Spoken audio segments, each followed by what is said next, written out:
Welcome to educare. ఈ వీడియోలో degree మొదటి సంవత్సరం రెండవ సెమిస్టర్కి సంబంధించి మౌలిక అంశాలు, తెలుగు మౌలిక అంశాలు పదస్వరూపం అనేటువంటి సబ్జెక్ట్ నుంచి 2 యూనిట్లు ఉన్నాయి. బ్లాక్ 1లో బ్లాక్ 1 2 యూనిట్స్ అనేటువంటి పదాలు ఏర్పడే పద్ధతి, లింగ వచన కాలిక రూపాలు, వీటి గురించి డిస్కస్ చేద్దాం. ఇక్కడ ఈ టాపిక్ని చాలా ఈజీగా నేను ఎక్స్ప్లెయిన్ చేస్తాను. అలాగే ఇంపార్టెంట్ క్వశ్చన్స్ కూడా చెప్తాను, చాలా జాగ్రత్తగా వినండి. ఎందుకంటే ఇక్కడ తెలుగు ఫస్ట్ టైం ఇక్కడ డిగ్రీ స్టూడెంట్స్ ఎవరైతే చదువుతున్నారో కొన్నిసార్లు వాళ్ళకి అర్థం కాదనమాట. నేను చెప్పేటువంటి సింపుల్ మెథడ్లో మీరు చదవండి. జస్ట్ నేను చెప్పేది వింటూ వెళ్ళండి చాలు, మీకు ఈ టాపిక్ అనేటువంటిది పూర్తిగా అర్థమవుతుంది. అలాగే క్వశ్చన్స్ కూడా ప్రాక్టీస్ చేయండి. ఇక మీరు ఎగ్జామినేషన్లో మేము ఎవరు ఆపలేరు అనమాట. Okay, let us start this. ఇక్కడ చూస్తే మనకు ఫస్ట్ మీకు ఉన్నటువంటి బ్లాక్స్ అన్ని 3 అనమాట. ఖండము 1, ఖండం 2, ఖండం 3 అనమాట. ఓకే, ఇందులో ఫస్ట్ ఖండం మాత్రం చెప్పుకుందాం. ఖండంని ఇక్కడ మనం ఇంగ్లీష్లో బ్లాక్ అని చెప్పేసి అంటారు. ఓకే, ఈ బ్లాక్లో మనకు 2 యూనిట్స్ ఉన్నాయి. ఈ 2 యూనిట్స్ని పూర్తిగా ఇందులో డిస్కస్ చేద్దాం. వీడియోని స్కిప్ చేయకండి. ఒకవేళ స్లో అనిపిస్తే మీరు కొద్దిగా స్పీడ్ పెంచుకొని వినేసేయండి పూర్తిగా. Okay, let us start this. ఇక్కడ ఫస్ట్ టాపిక్ ఏంటంటే పదాలు ఏర్పడేటువంటి పద్ధతి. జనరల్గా అసలు పదాలు ఎలా ఏర్పడతాయి అంటే అక్షరాల ద్వారా ఏర్పడతాయి. ఒక్కొక్క అక్షరం కలిపి ఒక పదంగా మనం చేసి దానికి ఒక శబ్ద రూపం ఇచ్చేస్తాం. ఆ శబ్ద రూపం ద్వారానే ఒక అర్థం వచ్చేటువంటి మాదిరిగా మనం మాట్లాడడం వల్ల మనం మాట్లాడేటువంటి మాటలు ఇతరులకు అర్థం అవుతాయి. ఇప్పుడు నేను చెప్పేటువంటి చాలా మాటలు ఉన్నాయి కదా, ఇవన్నీ కూడా కొన్ని అక్షరాలు కలిసి కొన్ని పదాలుగా ఏర్పడినటువంటి కొన్ని శబ్దాలు అనమాట. ఈ శబ్దాలకు ఒక్కొక్క శబ్దానికి ఒక్కొక్క అర్థం ఉంటుందన్నమాట. సో అలా అర్థం వచ్చే విధంగా మాట్లాడడం మానవ జీవితంలో ప్రతి ఒక్కరికి జరుగుతూ ఉంటుంది. ఎందుకంటే ఇక్కడ మనం కమ్యూనికేషన్ అంటారు, దీన్ని సింపుల్గా కమ్యూనికేషన్ అంటారు. ఈ కమ్యూనికేషన్ లేనిదే మనుషులు తమ యొక్క అభిప్రాయాలు, తమ యొక్క ఫీలింగ్స్, ఎమోషన్స్ ఎవరితోనూ షేర్ చేసుకోలేరు అనమాట. చేసుకోవడానికి అవకాశం ఉన్నటువంటి ఒకే ఒక్కటి ఏంటంటే కమ్యూనికేషన్. అయితే ఈ కమ్యూనికేషన్ ఎలా ఏర్పడుతుందంటే కొన్ని అక్షరాల ద్వారా ఏర్పడినటువంటి పదాల ద్వారానే ఏర్పడుతుంది. ఈ పదాలు ఒక్కొక్క పదానికి ఒక్కొక్క మీనింగ్ ఉంటుంది. ఆ మీనింగ్ ద్వారానే అవతల వ్యక్తికి తను చెప్పాల్సినటువంటి విషయం చెప్పి దాన్ని మళ్ళీ తిరిగి రెస్పాన్స్ తీసుకుంటాడు అనమాట. అయితే ఇందులో కీలకమైనటువంటివి ఏవి అంటే పదాలు. మళ్ళీ ఈ పదాలు ఎలా ఏర్పడతాయి అనేటువంటిది చూద్దాం. ఇలా ఏర్పడేటువంటి పద్ధతి చూసుకుంటే ఫస్ట్ పదం అంటే ఏంటో చూద్దాం. ఈ పదం నిర్వచనం అనేటువంటిది ఇంపార్టెంట్. దీన్ని చూడండి. పదం అంటే ఏంటి? పదం అన్న పదానికి మాట, శబ్దం వంటి పర్యాయ పదాలు ఉన్నాయి. అర్థవంతమైనటువంటి అక్షరాల సముదాయాన్ని పదం అంటారు. సింపుల్గా చెప్పాలంటే అర్థవంతమైనటువంటి పదాల సముదాయం అని చెప్పేసి అన్నారు. ఇక్కడ చూడండి, అంటే మీనింగ్ఫుల్గా ఉండాలి. మీరు ఏది చెప్పినా కూడా మీనింగ్ఫుల్గా ఉండేటువంటి దాన్ని ఇక్కడ మనం పదం అని చెప్పేసి అంటారు. ఆ తర్వాత ఒక ఎగ్జాంపుల్ తీసుకుంటే పాట అనేటువంటి ఒక అక్షరం ఉంది చూడండి. ఈ అక్షరంలో పాట అన్న పదంతో మొదటి అక్షరం మాత్రమే మార్చి మరికొన్ని పదాలను మనం సరిచేయొచ్చు. ఎలా? ఇప్పుడు చూడండి, నేను మీకు చూపిస్తాను, మీరు ఇంకా కొన్ని కామెంట్ సెక్షన్లో పెట్టండి. ఓకే, పాట, కోట, తోట, ఆట. ఇక్కడ చూడండి, కొంత మార్చి మనం చెప్పినా కూడా దానికి మీనింగ్ ఉందన్నమాట. ఒక పదం అయిపోయింది. పా అనేటువంటి అక్షరము, టా అనేటువంటి అక్షరము, కో అనేటువంటి అక్షరము, టా అనేటువంటి అక్షరంతో ఇక్కడ చివరికి వచ్చేటువంటి శబ్దం ఒకటే ఉంది, ఒకటే అక్షరం ఉంది, టా టా టా. కానీ ముందుగా ఒక అక్షరం మార్చేసి మనం ఏం చేసామంటే వేరొక పదం చేసాం కదా, పాట, కోట, తోట, ఆట అని చెప్పేసి. ఇలా అంటే పదాలు ఎలా ఏర్పడతాయంటే ఒక్కొక్క అక్షరం మార్పు చెందడం వల్ల, అంటే ఒక పదానికి ముందుగా ఒక అక్షరాన్ని తీసివేయడం లేదా వేరొక అక్షరం పెట్టడం వల్ల ఏమవుతుందంటే ఒక కొత్త పదం అనేటువంటిది ఏర్పాటు అవుతుంది. ఇటువంటి మాటలలో మొదటి అక్షరం మాత్రమే మార్చాం. అలా మార్చినప్పుడు కొత్త అర్థాన్ని ఇచ్చేటువంటి సామర్థ్యం అక్షరానికి ఉండాలి. అక్షరం అంటే ఎలా ఉండాలి? ఆ అక్షరం మనం పెట్టాము అంటే అక్కడ ఒక పదం ఏర్పడాలి, అది దానికి ఒక మీనింగ్ రావాలన్నమాట. అర్థం బోధించగలిగినటువంటి అక్షర సముదాయాన్నే పదం అంటారు. ఇంకా సింపుల్గా ఇంకొక డెఫినేషన్ చూడండి, అంటే అర్థాన్ని బోధించాలన్నమాట. అర్థాన్ని బోధించేటువంటి ఏదైతే అక్షర సముదాయం ఉందో దాన్ని మనం పదం అని అంటారు. ఓకే, ఇది డెఫినేషన్. ఇక పదాలు ఏర్పడేటువంటి పద్ధతి చూద్దాం. ఇక్కడ దీనికి ఏర్పడేటువంటి పద్ధతిలోనే ఇవి ఎందుకు ఏర్పడతాయి అంటే దీనికి కొన్ని కారణాలు ఉంటాయి. ఎలా అంటే పనులు లేదా భావనలు కారణమవుతాయి. ఇప్పుడు నేను ఒక ఉద్దేశం ఉంది, నేను చెప్తున్నా ఒక మాట. దీనికి కారణం ఏంటంటే నేను నేర్చుకున్నటువంటి సబ్జెక్ట్ మీకు చెప్పాలి. ఇది ఒక కారణం. మీరు ఎందుకు వింటున్నారు? దీనికి ఒక కారణం కూడా ఉంది. మీరు ఎగ్జామ్లో పాస్ కావాలి. అంటే ఇంకొకటి నాకొక అభిప్రాయం ఉంది. మీ అందరిని పాస్ చేయాలి. నాకు తోచినంత సహాయం మీకు చేయాలి ఫ్రీగా. చాలామంది పూర్ స్టూడెంట్స్ చదువుతున్నారు కదా! వాళ్ళందరికీ నేను హెల్ప్ చేయాలనేటువంటి భావన నాలో ఉంది. కాబట్టి నేను మీకు హెల్ప్ చేస్తున్నాను. దీనివల్ల ఏమవుతుందంటే నేను పలానా విషయం మీకు చెప్తున్నాను, మీకు హెల్ప్ చేస్తున్నాను అని చెప్పేసి నేను ఈ రూపకంగా మీకు చెప్తున్నాను. అంటే ఈ రూపంగా చెప్పడం వల్లనే కొన్ని పదాలు ఏర్పడ్డాయి. కొన్ని కాదు, ఇక్కడ కొన్ని వేల పదాలు ఏర్పడ్డాయి. వాటి ద్వారా నేను అనుకున్నటువంటి సమాచారం మీకు అందిస్తున్నాను. అంటే పనులు లేదా భావనలే దీనికి మూల కారణం అని చెప్పొచ్చు. ఉదాహరణకు తిండి అన్న పదం ఉందనుకోండి. ఇది తినదగినది అనేటువంటి పదం దాని నుంచి మనం తీసుకుంటాం. అలాగే కోడి ఉంది. కోడి ఉన్నప్పుడు ఏం చేస్తాం? కొక్కరకో అని చెప్పేసి అది అరుస్తూ ఉంది అన్నప్పుడు అది కోడి. కాబట్టి కోడి అని దానికి ఒక పేరు పెట్టారన్నమాట. అంటే కోడి కూయడం అనేటువంటిది. అంటే కొన్ని పదాలు సృష్టించుకున్నాం మనమే. ఇక్కడ ఎవరో సృష్టించి పెట్టింది కాదు, భగవంతుడు ఇచ్చింది కాదు. మానవ జాతి పాత రాతియుగం నుంచి ఆధునిక కాలం వరకు చేసినటువంటి ఎన్నో రకాలైనటువంటి శబ్దాల నుంచి ఒక యుగం తర్వాత ఇంకొక యుగం కొన్ని వేల సంవత్సరాల నుంచి కొన్ని పదాలు ఏర్పడి ఒక భాషగా రూపొందించిందనమాట. ఇలా రూపొందినటువంటి ఈ భాషలో కొన్ని లక్షల పదాలు ఉన్నాయి, కొన్ని కోట్ల పదాలు ఉన్నాయి. ఇవన్నీ కూడా మనం సృష్టించుకున్నవే. మరికొన్ని పదాలను మూల రూపానికి కొద్దిపాటి మార్పు చేసి కొత్తగా కూడా మనం సిద్ధం చేసుకుంటాం. సందర్భం, ప్రయోజనం, కాలం బట్టి ఇవి మారుతూ ఉంటాయి. మళ్ళీ ఇవే పదాలు ఇలాగే ఉంటాయంటే కాదు. సందర్భాన్ని బట్టి వేరే పదాలు ఉపయోగిస్తుంటాం. ప్రయోజనాన్ని బట్టి వేరే పదాలు ఉపయోగిస్తూ ఉంటాం. ఇప్పుడు చూడండి, ప్రయోజనం, ఇప్పుడు ఎవరికైనా మీకు ఎవరితో అవసరం ఉంది, ఒక ఫ్రెండ్తో అవసరం ఉంది, మిమ్మల్ని బస్టాండ్ దగ్గర వదిలిపెట్టాలి, ఎండ బాగుంది. అప్పుడు ఏం చెప్తారు? అరే ప్లీజ్ రా, నన్ను బస్టాండ్ దాకా డ్రాప్ చేయరా, ప్లీజ్ రా. ఈ పదాలు ఉపయోగిస్తాం. ఓకేనా?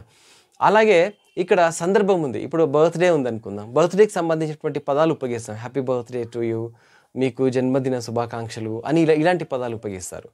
ఇలా ప్రతి సందర్భాన్ని బట్టి పదాలు కూడా మారుతూ ఉంటాయి. ప్రతి అవసరాన్ని బట్టి కూడా మారుతూ ఉంటాయి.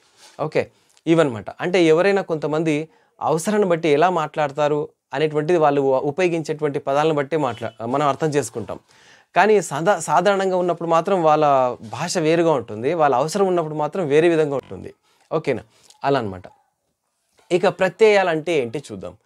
ఈ ఒక మూల రూపం నుంచి మార్పు చేర్పుల ద్వారా ఎన్నో రూపాలను సిద్ధం చేసుకోవచ్చు.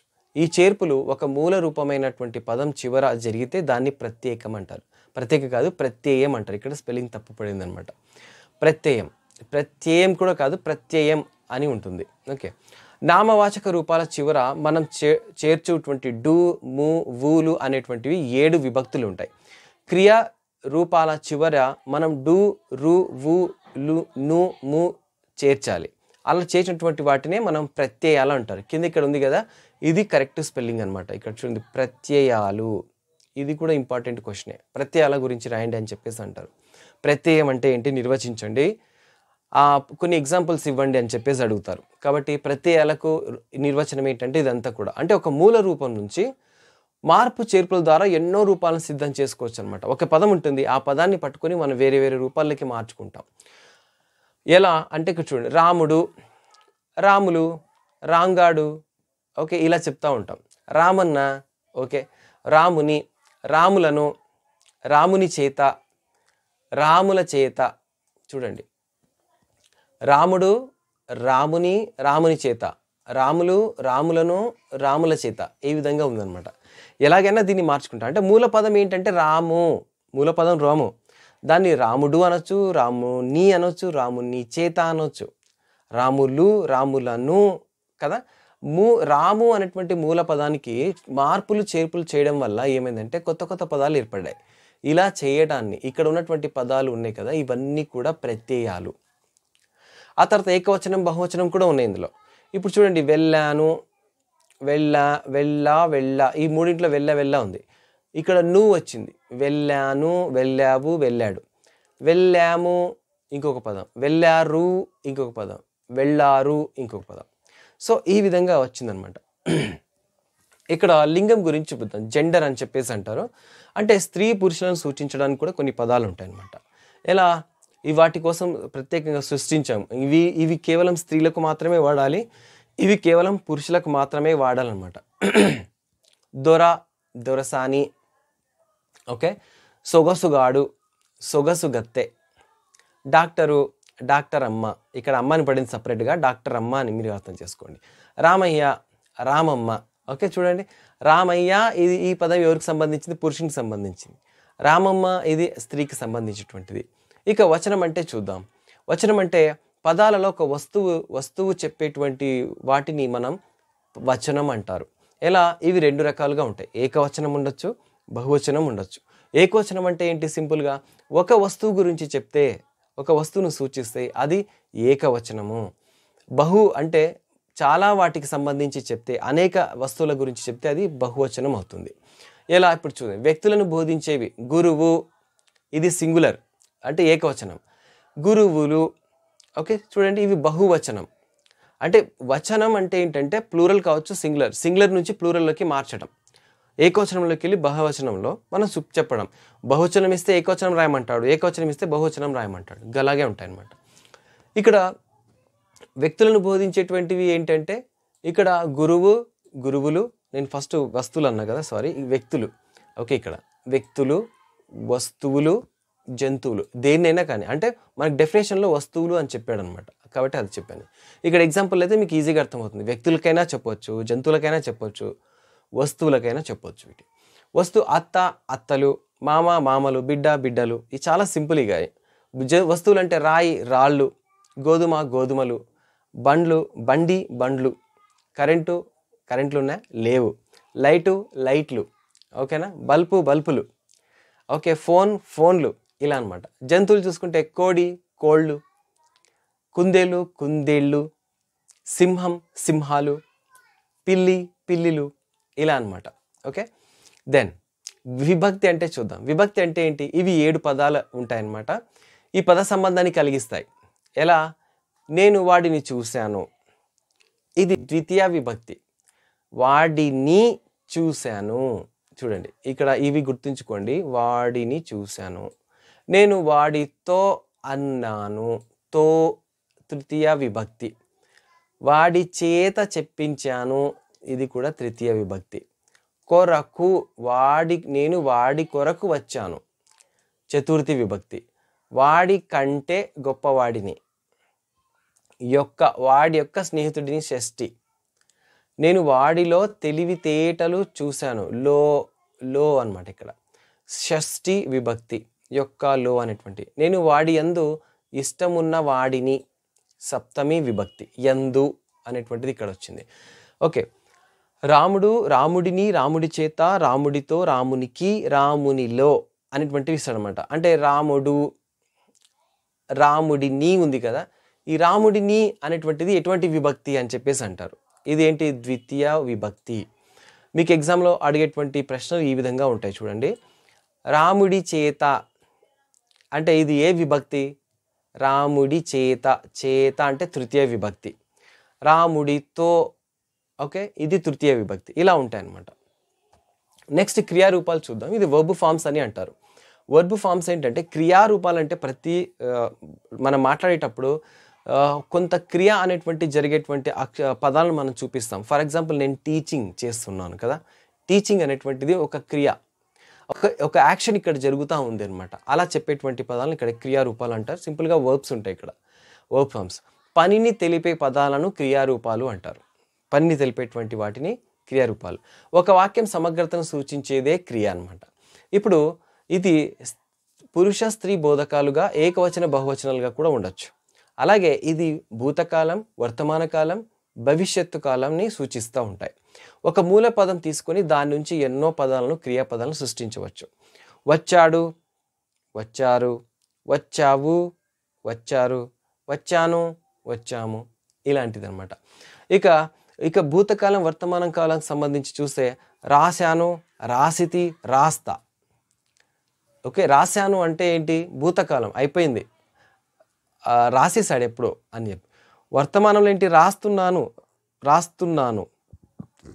భవిష్యత్తులో ఏంటి? రాస్తాను, ఇలా అనమాట. ఒకటే మూల పదము, దాన్ని మనం కాలానికి తగ్గట్టుగా దాన్ని మార్చుకుంటాం అనమాట. ఓకే, ఆ తర్వాత క్రియారూపాలు కదా. ఇక పద కల్పనలో కొన్ని పద్ధతులు ఉన్నాయి. ఆ పద్ధతులు ఏంటో చూద్దాం. ఆ పద్ధతులు ఏంటి? నిష్పన్న రూపాలు ఉన్నాయి ఫస్ట్ దీంట్లో. నిష్పన్న రూపం అంటే ఏంటి? ఒక రూపం నుంచి మరొక రూపాన్ని ఏర్పడిన లేదా రూపొందించిన పదాన్ని నిష్పన్న పదం అని అంటారు. ఒక రూపం నుంచి ఇంకొక రూపంలోకి మారుతూ ఉంటుంది. ఓకేనా? ఇక్కడేంటి పుల్ల, ఉల్లన, పుల్లన, పచ్చ, పచ్చన, వేడి, వేడిమి, తీయ, తీయన, ఎరుపు, ఎర్రన, నా అనేటువంటిది ఉంది. బలము, బలిమి, ఈ మీ ఇక్కడ వచ్చింది. మంచి, మంచితనము, చెడ్డ, చెడ్డతనము, ఇలా ఇటువంటి పదాలను నిష్పన్న రూపాలు అని చెప్పేసి అంటారు. అంటే ఒక రూపం నుంచి ఇంకొక రూపానికి రూపొందించేటువంటి పదం ఇది. ఒక రూపం నుంచి పుల్ల అనేటువంటి పదం నుంచి పుల్లన, పుల్లగా ఉంది అని చెప్పేసి అంటారు. పచ్చ అనేటువంటి పదం నుంచి పచ్చన, పచ్చగా, అలా అనమాట. సమాసం. సమాస పదం అంటే ఏంటి చూద్దాం. సమాస పదం అంటే రెండు కానీ అంతకంటే ఎక్కువ నామవాచకాలు కలిగి ఏర్పడేటువంటి పదాన్ని సమాసం అంటారు. ఏంటి? రెండు కానీ అంతకంటే ఎక్కువ నామవాచకాలు. ఏంటి? కూరగాయలు, కూరగాయలు రెండు కలిసి ఇక్కడ ఉన్నాయి, ఒకటే పదం అయిపోయింది కూరగాయలు. అన్నదమ్ములు, అన్న ఒకడు, తమ్ముడు ఒకడు, రెండు కలిసి ఒక పదం అన్నదమ్ములు. ముక్కంటి, ఓకే, ముక్కంటి. ముల్లోకాలు, మూడు లోకాలు, మూడు లోకాలు, మూడు కన్నులు అని చెప్పేసి ఇక్కడ ముక్కంటి, మూడు లోకాలు అని చెప్పేసి వంటి మాటలు అన్నింటిలో కూడా రెండు పదాలు ఉండటం, ఆ రెండు కలిసి ఒక పదంగా ఏర్పడడాన్ని మన ఇక్కడ సమాస పదం అంటారు. సమాస పదం అంటే ఏంటి, దానికి నిర్వచించి కొన్ని ఉదాహరణలు ఇవ్వండి అని చెప్పేసి అడుగుతారు. కాబట్టి సింపుల్గా ఉంటుంది, ఈ లాంగ్వేజ్ మొత్తం కూడా చాలా చాలా సింపుల్గా ఉంటుంది. నెక్స్ట్ తదిత పదం. ఓకే, తద్దిత పదం అని కూడా ఉంది దీంట్లో, చూద్దాం. నామవాచకం మీద, ఎందుకంటే అక్కడక్కడ స్పెల్లింగ్ మిస్టేక్స్ ఉంటాయి, మీరు కొద్దిగా అర్థం. నేను ఇంగ్లీష్లో టైప్ చేసి మళ్ళీ తెలుగులోకి ట్రాన్స్లేట్ చేసేటప్పుడు ఈ విధంగా జరుగుతుందన్నమాట. ఓకే, తద్దిత పదం అంటే నామవాచకం మీద మరికొన్ని ప్రత్యయాలు చేర్చడం ద్వారా కొత్త నామవాచకాలు తయారు చేసుకోవచ్చు. ఎగ్జాంపుల్ చెలి, ఇక్కడ చెలి కాదు చెలి, అది చెలి, చెలి కత్తె. ఓకే, ఆ తర్వాత ఇంకొక పదం చూస్తే పెద్ద, పెద్దరికం, చిన్న, చిన్నరికం, గొప్ప, గొప్పతనం. ఓకేనా. నెక్స్ట్ పదకల్పనలో మరొక పద్ధతి కూడా ఉంది. ఎలా అంటే అరువు తెచ్చుకున్నటువంటి పదాలు. ఇవి అరువు తెచ్చుకోవడం అంటే చూడండి, లోన్డ్ వర్డ్స్ అంటారు, లోన్ తెచ్చుకున్నటువంటి వర్డ్స్. ఒక చోట నుంచి ఇంకొక చోటికి మనం వెళ్ళినప్పుడు కొత్త పదాలు మనం తీసుకుంటాం. ఆ కొత్త పదాల వల్ల ఏమవుతుంది అంటే మన భాషలోకి అవి మారిపోతాయి. ఇక్కడ మన భాషలోకి మారిపోయిన తర్వాత మన భాష ఉచ్చారణ కూడా దానికి వస్తుంది. ఫర్ ఎగ్జాంపుల్ ఎటువంటి పదాలంటే, వేరే సింపుల్గా చెప్పాలంటే అరువు తెచ్చుకున్నటువంటి పదాలంటే ఒక భాషలోకి వెళ్ళి వేరే భాషలోకి వెళ్ళి మన భాషలోకి తెచ్చుకునేటువంటి పదాలు మనం అరువు తెచ్చుకున్న పదాలు అని అంటారు. ఎలాంటివంటే, ఇప్పుడు అన్నం అనేటువంటి పదం ఉంది, ఇది తెలుగు పదమా? కాదు, ఇది సంస్కృత పదం, సంస్కృతం నుంచి తెచ్చుకున్నాం, అది తెలుగులో కలిసిపోయింది. ఆ తర్వాత రోజు, రోజు అనేటువంటిది పదం ఉర్దూ పదం. అలాగే రోడ్డు అనేటువంటి పదం ఇంగ్లీష్ పదం. ఇలా తెచ్చుకున్నటువంటి పదాలను తెలుగు భాషకు దాని ఉచ్చారణ తగ్గట్టుగా మనం దీన్ని మార్చుకుంటూ ఉంటాం. ఉదాహరణకు దబానా అనేటువంటి ఉర్దూ పదం ఉందనుకోండి, దబాయించు అనేటువంటిది వచ్చింది. ఆ తర్వాత అటకానా అనేటువంటి ఉర్దూ పదానికి అటకాయించు అనేటువంటి తెలుగు పదం వచ్చిందనమాట. అలాగే సుఖం, దీనికి ఇలా అటకాయించు అనేటువంటిది వచ్చింది. నెక్స్ట్ ఇక్కడ పదకల్పనలో వ్యతిరేక పదాలు కూడా ఉన్నాయి. ఎలా అంటే ఒక పదానికి వ్యతిరేకంగా చెప్పడం. అబద్ధం, బద్ధం, అబద్ధం, మానవుడు, అమానవుడు, సుగుణం, దుర్గుణం, సుఖం, దుఃఖం. ఓకే, ఈ విధంగా ఇక్కడ మనకు వ్యతిరేక పదాలు ఉండటం జరిగిందనమాట. ఆ తర్వాత ఇందులో ఇంపార్టెంట్ క్వశ్చన్స్ గురించి చూద్దాం. ఇంపార్టెంట్ క్వశ్చన్స్ ఏంటంటే, పదాన్ని నిర్వచించి వాక్యంలో పదాలు పొందేటువంటి మార్పుని వివరించండి. సింపుల్గా మీరు ఏం చేస్తారు, పదం అంటే ఏంటి రాయండి. అంటే కొన్ని అక్షరాల కలయిక ద్వారా కలయిక సమూహారమే ఒక పదం. అది పూర్తిగా అర్థం ఇచ్చేటువంటి సముదాయం అయి ఉండాలి. ఇక ఏదైనా కొన్ని పదాలు రాస్తా వెళ్ళండి, అంతే చాలు. ఓకేనా. అది తర్వాత పదాలు ఏర్పడడంలో ప్రత్యయాలు నిర్వచించేటువంటి పదాన్ని తెలపండి అన్నారు. తర్వాత విభక్తి నిర్వచించి పద నిర్మాణంలో విభక్తుల ప్రాధాన్యాన్ని వివరించండి. తెలుగులో కనిపించే ఇతర భాషల పదాలు వివరించండి. ఇక్కడ నేను 2 బోల్డ్ ఇచ్చాను కదా, ఇవి వెరీ వెరీ ఇంపార్టెంట్. ఆ తర్వాత 3-4 క్వశ్చన్లు ఉన్నాయి కదా, మీకు అడిషనల్గా మీరు చదువుకోండి. ఓకేనా. ఇప్పుడు కాకపోయినా నెక్స్ట్ టైం అయినా వస్తాయన్నమాట. నెక్స్ట్ యూనిట్ 2 చూసుకుంటే లింగ వచన కాలిక రూపాలు అని చెప్పేసి, ఇది కూడా చాలా ఈజీగా ఉంటుంది. ఆల్రెడీ మీరు భాష భాగాల గురించి నేర్చుకుని ఉంటారు కింది స్థాయిలో క్లాసెస్లో, అవే ఇక్కడ ఉన్నాయన్నమాట. ఏంటి అవి చూద్దాం. ఇక్కడ కాలిక రూపాలు చూసుకుంటే మనకు ప్రత్యయం, ఓకే, ప్రత్యయం ఉంది, భాష భాగాలే ఉన్నాయి. ప్రత్యయం అని, నామవాచకం, సర్వనామం, విశేషణం, క్రియా, క్రియా విశేషణం. ఓకే. దాని తర్వాత లింగం అంటే ఏంటి, వచనం అంటే ఏంటి అనేటువంటివి కూడా ఉన్నాయి. పురుష ప్రత్యయాలు, తర్వాత కాలం దాని గురించి ఉంది. వర్తమాన కాలం, భూతమాన కాలం, భవిష్యత్తు కాలం గురించి అన్నీ కూడా ఇక్కడ ఉన్నాయన్నమాట. వాటి గురించి చూద్దాం ఒకటి తర్వాత ఒకటి. చాలా సింపుల్‌గా ఉంటుంది ఈ పాఠ్యాంశం. జస్ట్ నేను మీకు ఎక్స్‌ప్లెయిన్ చేస్తూ వెళ్తాను. ఓకే. ఇక్కడ చూడండి భాష భాగాలేంటి? ప్రతి భాషలో కూడా భాగాలుంటాయి. అంటే మనకి ఇంగ్లీష్‌లో మాదిరిగా noun, pronoun, adjective, adverb, verb ఇలా ఉన్నాయి గదా! సేమ్ ఇవే అన్నమాట. ఇక్కడ ఎందుకంటే ఇవి వాక్యంలో ఉన్నటువంటి పదాలు నిర్వచించేటువంటి కర్తవ్యాన్ని బట్టి వాటిని ఇలా వర్గీకరించడం జరిగిందన్నమాట. వాటికి కొన్ని పేర్లు కూడా పెట్టారు. విశేష్యం. ఓకే. నౌన్ అని చెప్పేసి. విశేష్యం నౌను. విశేషణం అడ్జెక్టివ్. క్రియని వర్బ్. క్రియా విశేషణం అడ్వర్బ్. సర్వనామం ప్రొనౌన్. అలాగే అవ్యయం, కంజంక్షన్ అనేటువంటి భాగాలున్నాయి. ఇక్కడ చూస్తే నౌన్ అంటే ఇక్కడ విశేషం అని ఇచ్చారు. ఇది ఇందులో కొద్దిగా స్పెల్లింగ్ తప్పుందని నాకనిపిస్తుంది. అసలు నౌను అంటే నామవాచకం అన్నమాట. ప్రొనౌన్ అంటే సర్వనామం. ఇక్కడ ప్రత్యయం ఉంది గదా! ఆల్రెడీ ప్రత్యయం గురించి మనం పోయిన యూనిట్‌లో మనం చూసాం ఫస్ట్ యూనిట్‌లో. ప్రత్యయం అంటే ఏంటి? ఒక మూల రూపం నుండి మార్పులు, చేర్పులు చేసి మరో రూపం ఏర్పడేటువంటి పదాన్ని ఇక్కడ ప్రత్యయం అని అంటారు. ఈ రూపాలకు కల్పించేటువంటి చేర్పులనే స్థూలంగా ప్రత్యయాలు అని మనకంటాం. సీతలోని, సీతకు, వండుట, వండుటలోని ట ఓకే. ఇలా గదులు, గదులోని లు ఇలా గదులు, వండుట, సీతకు అనేటువంటి అక్షరాలు ఏవైతే ఉన్నాయో ఇవన్నీ ప్రత్యయాలన్నమాట. అలాగే నామవాచకం అంటే ఏంటి? ఇక్కడ కరెక్ట్ ఇచ్చారు చూడండి. నామవాచకం. ఎందుకంటే పైన నాకే కొంత తప్పనిపించింది ఇక్కడగా. ఇది టెక్స్ట్ బుక్ అన్నమాట. టెక్స్ట్ బుక్‌లోనే ఇలా ఇచ్చారు. విశేషం అని చెప్పేసి. నేనేమనుకున్నా అంటే తెలుగులో కూడా ఇలాంటి పదాలు ఉండొచ్చు కదా! మనకు ఇంగ్లీషే అలవాటయిపోయి ఉంటుంది అని అనుకున్నా. అయితే ఇక్కడ కరెక్ట్ ఇచ్చినట్టున్నారు. నామవాచకం. ఓకే. నౌన్ అంటారు. నామవాచకం అంటే మీకు తెలిసిందే. ప్రతి వస్తువుకి ఒక పేరు ఉంటుంది. ఆ పేరునే మనం ఇక్కడ నామవాచకం అని చెప్పేసి అంటారు. అంటే నామము ఓకే. నీ నామధేయం ఏమిటి అని చెప్పేసి అంటారు. ఇది తెలుగులో. ఇంగ్లీష్‌లో వాట్ ఈస్ యువర్ నేమ్ అంటారు. సో, ప్రపంచంలో ఎన్నో వస్తువులు, జీవులు, జీవరాశులు, స్థలాలు, నదులు ఉన్నాయి గదా! వీటన్నింటికి కూడా పేర్లు పెట్టారు. వాటన్నిటిని ఇక్కడ నామవాచకం కిందకి తీసుకుంటాం అన్నమాట. కొన్ని రకాలైనటువంటి భావాలు కూడా ఉంటాయి. వాటికి కూడా పేర్లు పెట్టేశారు. కోపం, ద్వేషం, ఓకే. సంతోషం, అనారోగ్యం వీటికి కూడా పేర్లు పెట్టేస్తారు. ఇవి చూడలేమన్నమాట. కానీ ఎమోషన్స్‌గా చెప్పొచ్చు. అలాంటివి. కొన్ని పనులుంటాయి. పరిగెత్తడం, మోయడం, గెంతటం వీటికి కూడా ఒక పేరు పెట్టాడు. ఓకే. వాటికి కూడా పేర్లు పెట్టేస్తారు. వీటన్నిటి పేర్లను ఇక్కడ మనం నామవాచకం కిందకి తీసుకుంటాం. అయితే ఇక్కడ విశేషాలలో నిర్దిష్టమైనటువంటి నామవాచకం కూడా ఉంది. నిర్దిష్టమైనటువంటి నామవాచకం అంటే ఈ సాధారణంగా అందరికీ పేర్లు పెట్టేస్తారు. కానీ కొన్ని ప్రత్యేకంగా ఉంటాయి. ఇప్పుడు చూడండి చాలా ఛానెల్స్ ఉన్నాయి. ఛానెల్ అనేటువంటిది ఒక పేరు అనుకుంటే చాలా ఛానెల్స్ ఉన్నాయి. అది అందరికీ సంబంధించినటువంటిది. కానీ ఎడ్యుకేర్ అనేటువంటి పేరు మనం ప్రత్యేకంగా వాడతాం కదా! ఇది ఒక ప్రాపర్ నౌన్ అన్నమాట. అంటే నిర్దిష్టమైనటువంటి నామవాచకము అని చెప్పేసి దీన్నంటారు. చాలామంది మీ స్టూడెంట్స్ ఉంటారు క్లాస్ రూమ్‌లో. కానీ ప్రత్యేకంగా ఒక స్టూడెంట్ పేరే తీసుకుంటాం. ఫర్ ఎగ్జాంపుల్ సీను అని, వెంకటేష్ అని కదా! రవి అని చెప్పేసి ప్రత్యేకంగా చెప్తాం. అలాంటివి. ఈ పేర్లన్నీ కూడా ఇప్పుడు నగరాలు కూడా చాలా నగరాలుంటాయి. కానీ వాటి పేర్లను పర్టిక్యులర్‌గా చూస్తాం.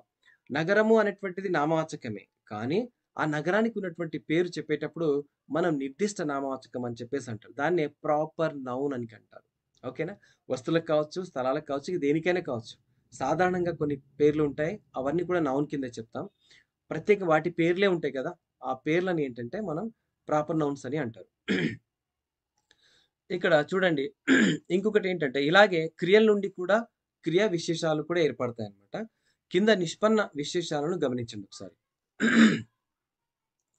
కాయు అనేటువంటిది ఉంది. దీన్ని కాత అంటారు. కోయు కోత. ఎండు ఎండ. ఓకే. మండు మంట. పండు పంట. చేయు చేత.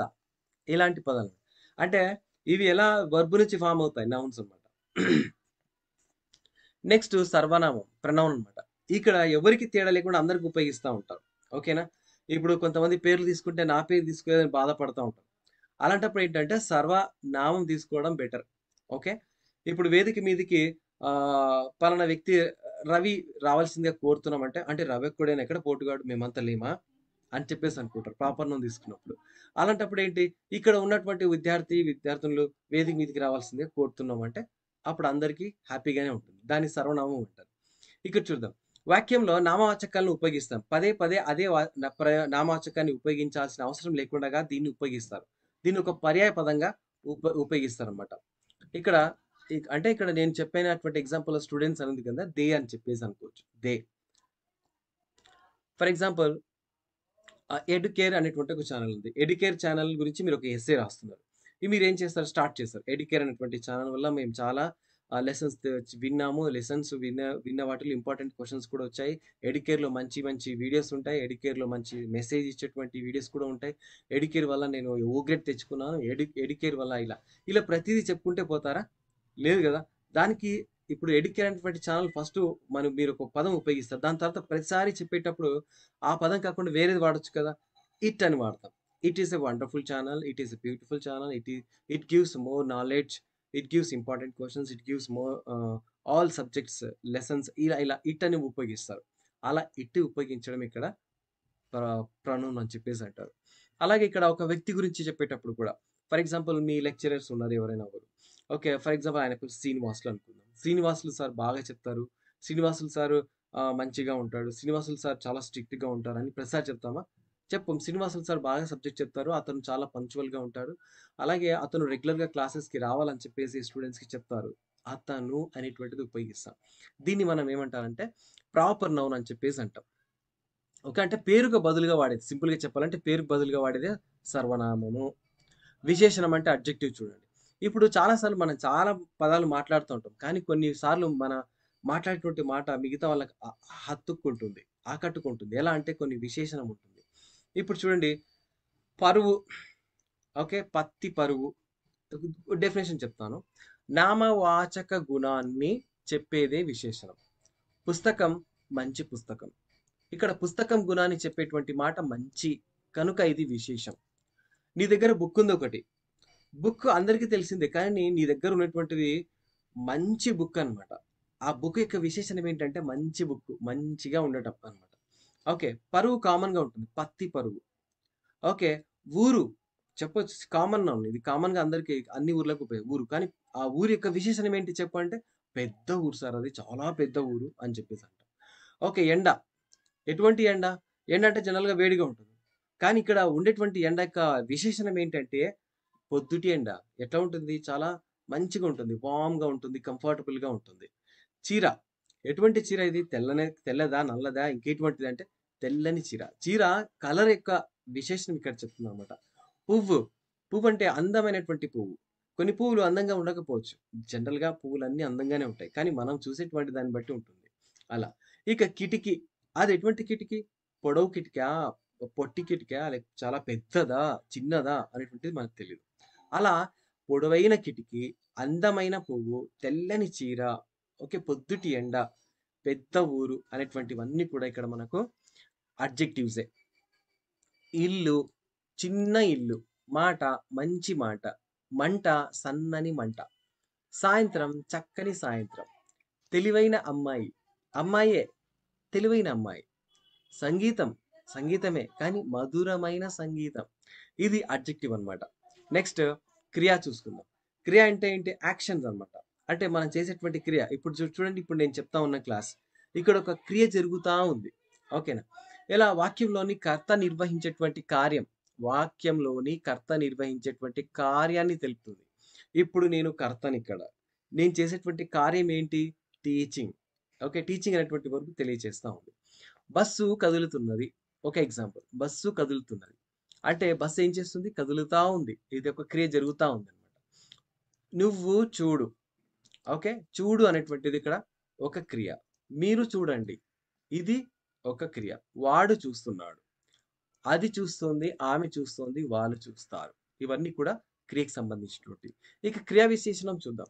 క్రియ యొక్క ప్రత్యేక విశేషణాన్ని తెలిపేదే క్రియ. ఓకే. ఓకే. చూడండి ఇప్పుడు ఆమె వెళ్ళింది. ఒక ఎగ్జాంపుల్. ఆమె ఎట్లా వెళ్తే మాకేంటి? ఆమె అయితే వెళ్ళింది. కానీ అక్కడ విశేషణం ఏదైనా ఉండాలి అంటే ఆమె వేగంగా వెళ్ళింది. ఓకేనా? ఆమె వెళ్ళింది స్లోగా, నెమ్మదిగా వెళ్ళింది. పెయింట్ వేశారు. ఆ పెయింట్ అక్కడ చూస్తారు అందరూ కూడా. కానీ it is a beautiful paint. She Drew a beautiful paint. Oh! Sorry, Telugu క్లాస్‌లో ఇంగ్లీష్‌లో చెప్తున్నాను. అంటే కొన్ని ఎగ్జాంపుల్స్ అలా వస్తాయన్నమాట. ఆమె అందమైనటువంటి పెయింటింగ్ వేసింది అని చెప్పేసి అక్కడ. నెక్స్ట్ ఆమె చదువుతున్నది.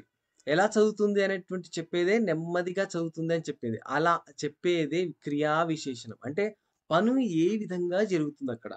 ఇప్పుడు నేను టీచింగ్ చేస్తున్నాను. స్లోగానా? ఫాస్ట్‌గానా? అది అంటే హి ఈస్ టీచింగ్ స్లోలీ లేదా హి ఈస్ టీచింగ్ ఫాస్ట్, స్పీడ్‌గా అని చెప్పేసి చెప్పొచ్చు. ఎలా జరిగిందనేటువంటిదే ఇక్కడ ముఖ్యం. ఓకే. అది. తర్వాత ఆహ్, ఇక్కడ అభ్యాసాలున్నాయి చూడండి. అది నల్లని ఆవు. ఇక్కడ ఏముంది? అడ్జెక్టివ్ ఉంది. విశేషణం ఉంది. వారు సింహాచలం వెళ్లారు. ఇక్కడ క్రియ ఉంది. రాములు చక్కగా పరిపాలించాడు. రాయలు చక్కగా పరిపాలించాడు. ఇది ఒక అడ్జెక్టివ్. సీత వడిగా నడుస్తుంది. ఇక్కడ అడ్జెక్టివ్ ఉంది. ఐ మీన్ విశేషణం ఉంది. చల్లని గాలులు మెల్లగా వీస్తున్నాయి. ఇక్కడ మెల్లగా వీస్తున్నాయి. ఇక్కడ విశేషణం ఉంది. అంటే వర్బ్ యొక్క విశేషణం. క్రియా విశేషణం ఉందన్నమాట. ఆ తర్వాత చూద్దాం. నెక్స్ట్ పార్టెన్షన్‌కి వెళ్తే మనకు లింగం అంటే ఏంటో చూద్దాం. లింగం అంటే ఏంటి? జనరల్‌గా స్త్రీ, పురుషులకు సంబంధించినటువంటి విభేదాలు.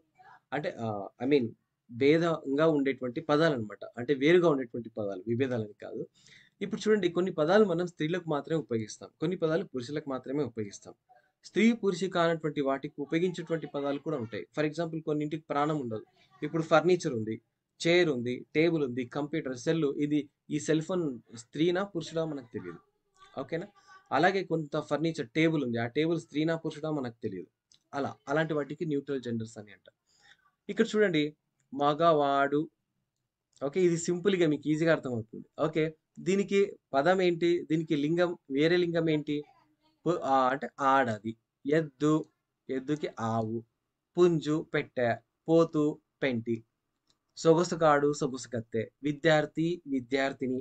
ఇవన్నీ సింపుల్, నేను ముందరికెళ్ళిపోతా. ఓకే. ఇది మనకు లింగం సంబంధించి. వచనం అంటే ఏంటి? ప్రపంచంలో కనిపించేటువంటి ఏక బహుత్వాలకు భాష ద్వారా గుర్తింపు ఉంటుంది. అంటే అది ఒకటా? నువ్వు చూసేటువంటి వస్తువు ఒకటా? రెండా? అంతకంటే ఎక్కువనా? అనేటువంటిది ఉంటుంది. దాన్ని బట్టి ఇక్కడ మనం వాటికి వచనం ఇచ్చేస్తాం. ఆవు, ఆవులు. ఒక ఆవు చూస్తే ఆవు అని అంటారు. 2 ఆవులు చూస్తే, 3 ఆవులు చూస్తే ఆవులు అని చెప్పేసి అంటారు. కడప, కడపలు. పిల్ల, పిల్లలు. గిన్నె, గిన్నెలు. సింపుల్ అంతే. బహువచనం. ఏకవచనం నుంచి బహువచనం అన్నమాట. గుడి, గుడులు. కలం, కలాలు. ఇలాంటివి. ఓకే. ఇక్కడ కొన్ని క్వెషన్స్ ఇచ్చారు. తెలుగులో ఎన్ని వచనాలు ఉన్నాయి? అవి చెప్పండి. ఏకవచనం, బహువచనం రెండే. తెలుగులో వచన ప్రత్యయాలు ఉదాహరణతో వివరించండి. ఇంతకు ముందు లెసన్ విన్నారు కదా! దాన్ని మళ్ళీ రిపీట్ చేసి చూడండి ఇక్కడ. తెలుగులో వచనానికి సంబంధం ఏంటి?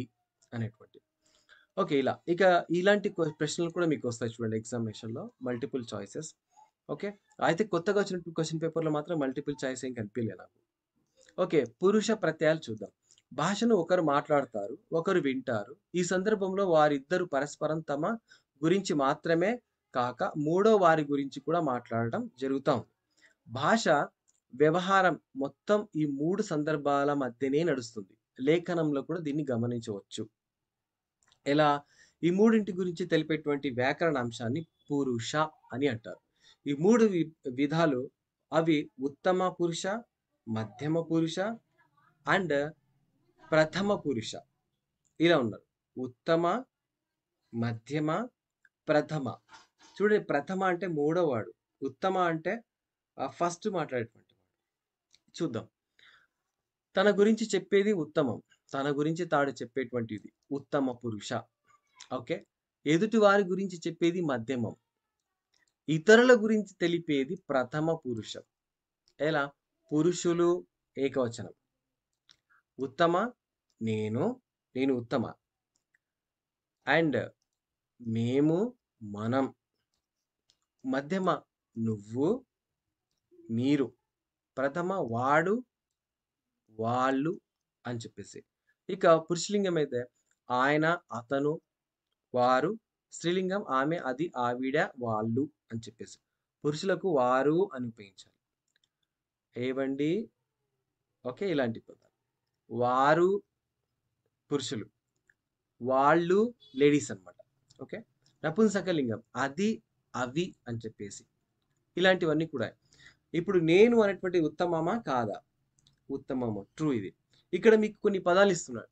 నేను ఉత్తరం రాస్తున్నాను అనేటువంటిది ఇక్కడ ఎటువంటి లింగం?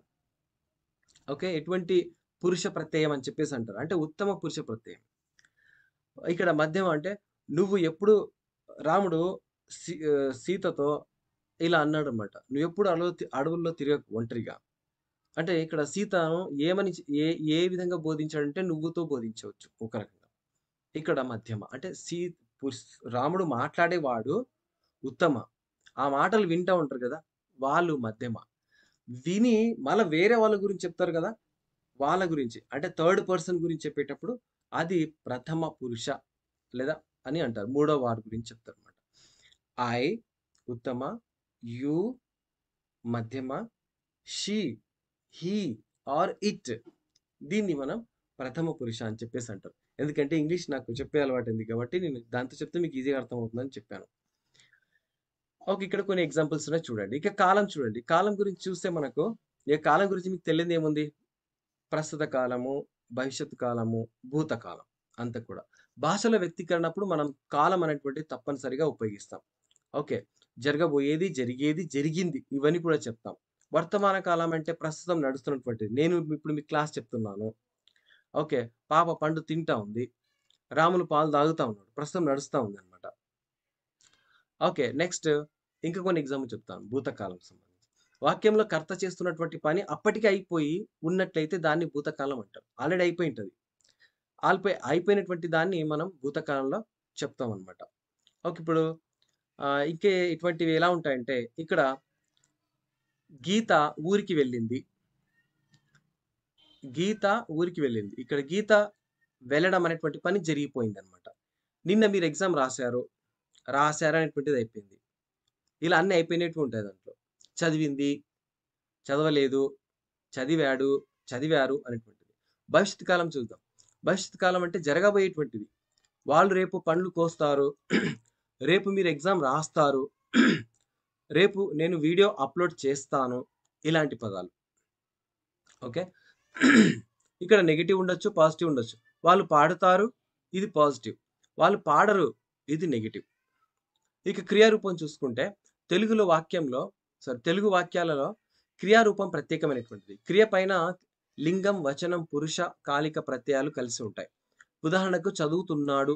చదువు అనేటువంటి మూల పదం తీసుకుంటే చదువుతున్నాడు ఇలా చెప్పేశారు.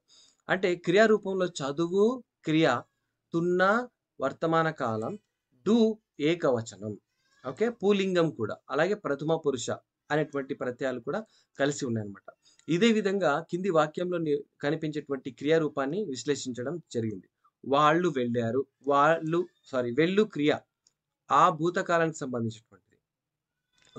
బహువచనం. ఓకే. ఇలా స్త్రీలింగం లేదా పురుషలింగం అక్కడ ఉంటుంది. ఇక విద్యార్థి పరీక్ష రాశాడు. కింది వాక్యాల్లో గీత గీసినటువంటి పదాల వచనం మార్చండి అని చెప్పేసి అన్నారు. ఓకే. క్రియా రూపంలో వచ్చే మార్పును గమనించండి. విద్యార్థి పరీక్ష రాశాడు. ఇక్కడ ఏమడిగాడో ఇక్కడ తెలియడం లేదు. పదాల వచనం మార్చండి అని చెప్పేసి అన్నాడు. విద్యార్థి పరీక్ష రాశాడు. పరీక్ష విద్యార్థి చేత రాయబడింది. అలా. అమ్మాయిలు కారు నడపడం నేర్చుకుంటున్నారు. ఓకే. ఆ కార్లు అమ్మాయిల చేత నడపబడుతున్నాయి. పండ్లు బాగా పండాయి. ఓకే. పిల్లవాడు పండ్లు కోసాడు. ఇక ఇవన్నీ మీకు మెటీరియల్‌లో ఉంటాయి. నాకు కూడా కొన్ని ఆన్సర్స్ తెలియవు కదా! తప్పుగా చెప్పొచ్చు. కాబట్టి మీరు మెటీరియల్‌లో బాగా చదవండి దీన్ని. ఓకే. ఇది దీనికి సంబంధించినటువంటి సమాచారం. ఇక ఇందులో ముఖ్యమైనటువంటి విషయాలు కూడా ఇక్కడున్నాయి. మీరొకసారి గుర్తుంచుకోండి. ఒక స్క్రీన్ షాట్ తీసి పెట్టుకోండి. మీకు ఈజీగా ఉంటుంది. ఓకే. ఇంకా దీంట్లో క్వెషన్స్ కూడా ఉన్నాయి చూడండి. ఇంపార్టెంట్ క్వెషన్స్ ఏంటంటే తెలుగు వచనం గురించి రాయండి. ఇది ఇంపార్టెంట్. వర్తమాన ప్రత్యయాలు ఇది ఇంపార్టెంట్. ఇక్కడ తెలుగు క్రియలపై వచ్చే వివిధ ప్రత్యయాల గురించి రాయండి. ఇది ఇంపార్టెంట్. తర్వాత ఇక్కడ భూతకాల వ్యతిరేక ప్రత్యయాల గురించి వివరించండి. ఇవి ఇంపార్టెంట్. తర్వాత నేను వదిలిపెట్టాను కదా! అవి మీ ఇష్టం చదవండి. జస్ట్ బ్రీఫ్‌గా ఒకసారి చదవండి. వీడియో పూర్తిగా విన్నారంటే ఇంక ఇవన్నీ మీరు రాసేస్తారు. పెద్దగా ఇంపార్టెంట్ పర్టిక్యులర్‌గా అని చెప్పేసి అవసరం లేదు. ఓకే. కొన్ని జతపరచండి కూడా ఉన్నాయి. మీ టెక్స్ట్ బుక్‌లో ఉంటాయి. ఒకసారి దాన్ని ప్రాక్టీస్ చేయండి. ఓకే. ఇది దీనికి సంబంధించి నాకు తెలిసి మీకు ఎలా అనిపించింది ఈ లెసన్ అనేటటువంటిది కామెంట్ సెక్షన్‌లో రాయండి. ఓకే. నెక్స్ట్ లెసన్ ఏది కావాలో కూడా చెప్పండి. నెక్స్ట్ బ్లాక్ 2 ఉంది. నేను దాన్ని కూడా చేసి పెడతాను. సో, అందరికీ కూడా ఎగ్జామినేషన్స్ యొక్క ఆల్ ది బెస్ట్. బాగా రాయండి. ఏమైనా డౌట్స్ ఉంటే కూడా అడగండి. వాటిని నేను క్లియర్ చేస్తాను. ఓకే. Thank you. నెక్స్ట్ యూనిట్‌లో మనం నెక్స్ట్ వీడియోలో ఖండం 2 గురించి డిస్కస్ చేద్దాం. తెలుగు ఇతర భాషలతో సంబంధం గురించి డిస్కస్ చేద్దాం. ఓకే. దీంట్లో నేను చెప్పింది ఏంటి? మీకు ఇంపార్టెంట్ క్వెషన్స్ ఇచ్చాను. అలాగే లెసన్ అంతా కూడా ఎక్స్‌ప్లెయిన్ చేశాను. ఓకే. అక్కడక్కడ ఏమైనా చిన్న తప్పులు ఉండొచ్చు. ఎందుకంటే నేను ఇంగ్లీష్ లెక్చరర్‌ని కాబట్టి అవి చెప్పి కొన్నిసార్లు పదాల ఉచ్చారణ కొంత డిఫరెంట్‌గా ఉండొచ్చు అంతే. నాకు తెలిసి మీరు అర్థం చేసుకుంటా అనుకుంటున్నా. Thank you. Thank you so much.